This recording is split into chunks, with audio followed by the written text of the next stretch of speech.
Welcome back. Cleveland Clinic researchers are helping NASA understand how spaceflight affects astronauts. Recently, scientists asked volunteers to stay in bed for 3 months so they can mimic what might happen to an astronaut spending months in a spaceship headed toward Mars. Specifically, they want to know about an astronaut's bone and muscle loss. In this two-part report, we followed one volunteer start to finish. Beautiful day. I'm really enjoying the weather. What motivates a man to give up fresh air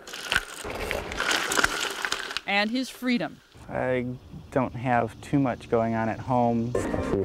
So, after a quick hug from his mom and a quick check of his goodie bag, I get a pen.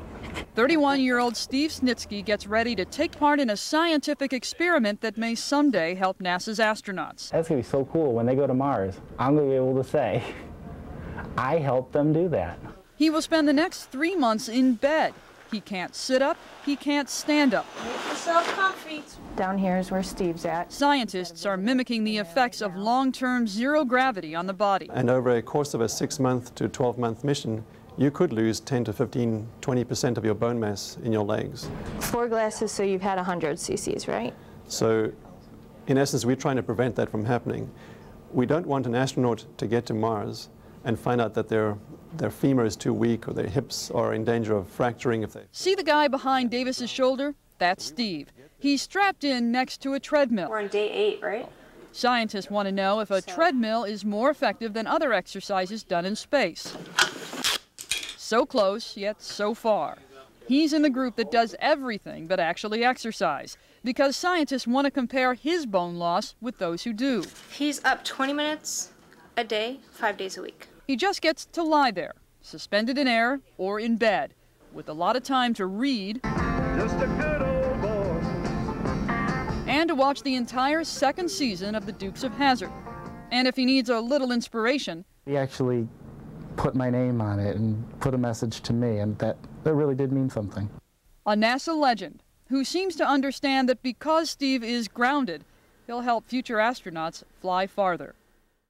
Steve has to follow strict rules. He may be in bed all day, but he can only sleep between the hours of 10 at night and 6 in the morning. He's on a strict diet. He can have visitors, but can't sit up to greet them. And yes, he has to use a bedpan. So did Steve stick it out for 3 months? It's been a really good day today. All the food was good. No complaints.